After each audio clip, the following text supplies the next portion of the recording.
Rausch Games! Oh, hello there.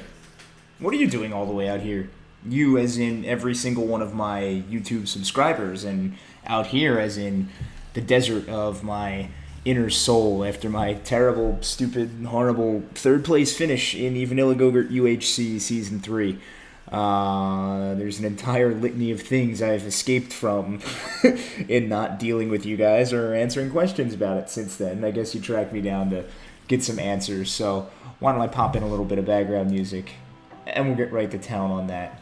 So, the few things that I have considered since then, the obvious one is, how do I forget how to make an enchantment table? And I will answer that as soon as I just finish placing these enchantment tables I've just crafted. Just kind of decorate the room with them a little bit. You know, you can never have too many properly assembled enchantment tables. And really, it's a very easy recipe to remember. There's no reason that anybody should ever forget how to make an enchantment table. You just take 3 obsidian along the bottom row, then 1 in the center of the middle row.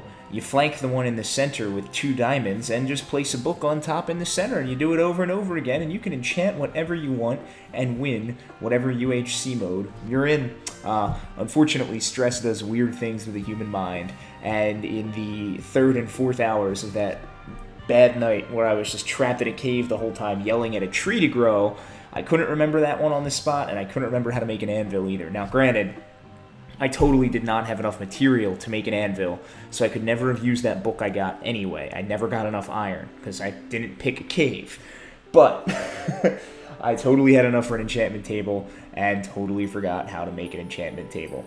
So, that's how you forget how to make an enchantment table. You guys should go try UHC sometime. It stresses you out, especially your first time through. I'm not going to forget this recipe ever again. But a few things I mentioned there lead me to other points. Most obviously, why didn't I pick an actual cave? Now, this is something I did strategically.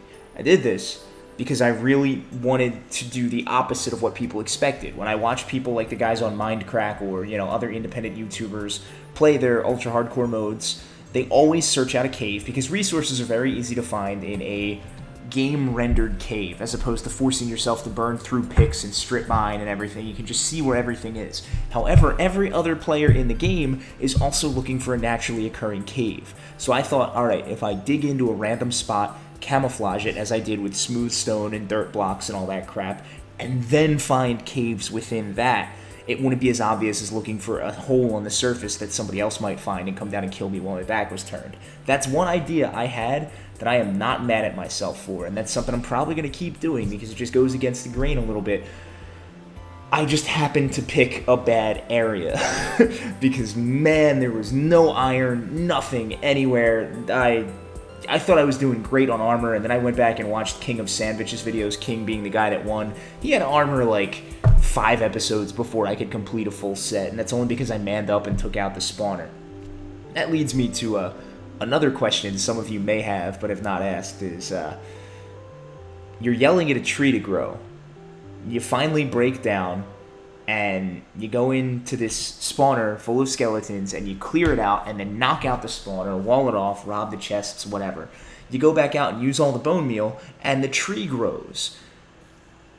Would it not have been a good idea to leave the spawner intact, go in and get the chests, light it up, and then take the torches down, go out, and leave it as like just a minor mob trap, and then use all that bone meal to keep trying to grow the tree and maximize your chance at apples. We got 1 apple the entire time we were doing that. It was the 1 episode we were man enough to go back up there.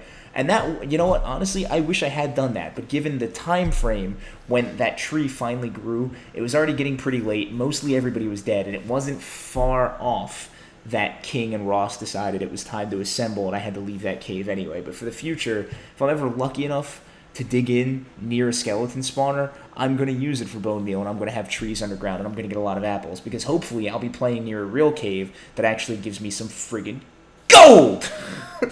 But that's a story for another day.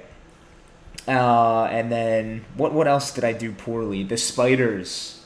Oh, man, those 3 spiders at the end. Now, if you guys actually, go and watch King's video, he has our Skype conversation we were having after everything was done.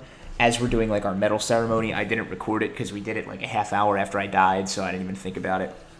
But he has us talking about our strategies there, and like hearing Ross, when Ross came back into the game, he saw 3 spiders standing on a dirt hill, not aggroing him at all. And he's like, oh, maybe there's something wrong with that. And he just walked away. And we were like following him in the dirt. Oh, man.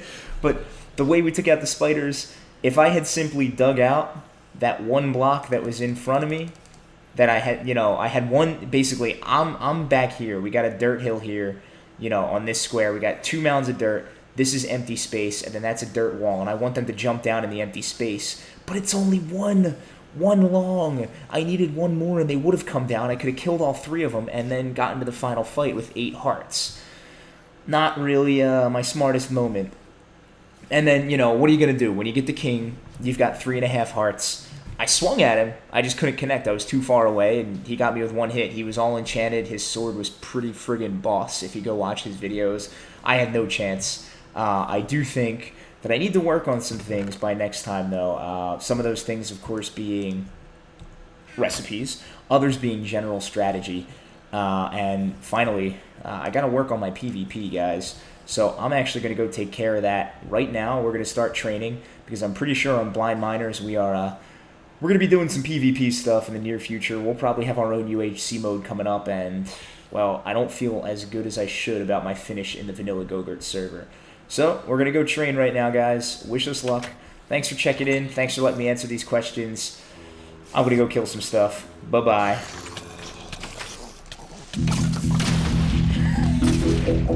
Yeah!